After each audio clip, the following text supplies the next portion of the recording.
What's up guys, today we're going to be having a look at Qunqun. This is a new social media application. Currently their main audience is obviously in China, but they're looking to expand more to a Western English speaking audience. So you will notice on the website and on the application as well, there's a few grammatical mistakes. Some of the language doesn't really make sense, the translations for the English version specifically. However, this is to be expected. I mean, it's still in early stages. This is a new social media platform. But what's really interesting about this project is that unlike other platforms like Facebook, Telegram, Twitter, where you can do pretty much the same you can do in Qunqun, you can open up your own groups, you can interact with other people's content, you can share your own content. You're not really being incentivized to do so further than just getting replies or getting likes to a page or new members to a group, but you're not really being incentivized in terms of being able to actually earn money from it. Whereas with Qunqun, you can do just this by a wide array of different methods, including opening up your own community and making that community grow and keeping that community active. So the more active your community is, the more valuable it's going to be, and the more Qun tokens you're going to be able to earn. And now the Qun tokens, which are obviously the cryptocurrency of this project, they're already listed on some pretty big exchanges like Huobi and OKX.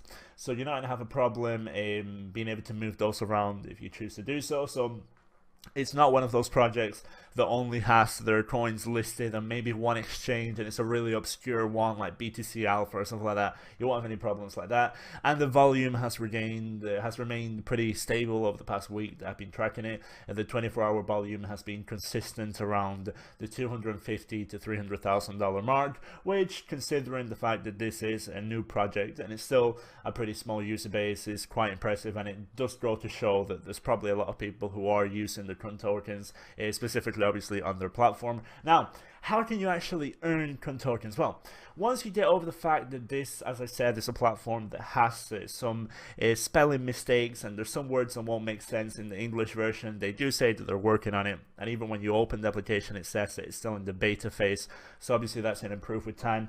But once you get over this, you realize that it's pretty similar to any other social media that you're already using. So you have all your common options, like you can follow people, you can engage with their content, like their content, reply, you can post your own stuff, your pictures, text, videos, whatever you want. And you can also set up your own communities, and you can set them up without having to know anything about coding or developing. It's all done within the app and it's all done for you. Now, as I said, if you have a community and the community grows and is active, then you're going to be able to have quite a lot of value out of that community and you'll be able to earn a good amount of Qun tokens because of that.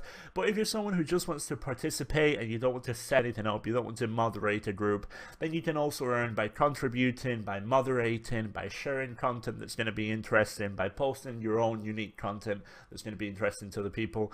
So once again, I mean, when it comes to the amount of ways in which you can earn Qun tokens on this platform, it's pretty big. And it pretty much applies to any kind of user to social media, regardless of how hardcore you want to go in actually using this application. So even if you just want to use it, say 1 hour a week, or if you want to use it 10 hours a day, I mean, it completely depends to you and your tastes and your preference when using these kind of platforms, because there are a few social media platforms that have incentives in cryptocurrency. But as far as I've seen, Qunqun seems to be one of the up-and-coming projects, so I thought it'd be worth sharing with you guys before it pretty much expands and maybe the incentives will go down, because at the moment they are having a few promotions, and over the past month or so they've had a few little promotional offers in which for 1 day only, for example, the incentive will go up, it'll increase 2-3-fold. So maybe as the user base expands, this won't be the case anymore. So it's always good to hop onto these kind of projects on the early days and be able to reap the most rewards possible. But anyways guys, I thought it'd be interesting to share this with you. Hope you enjoyed the video. To the next time, peace.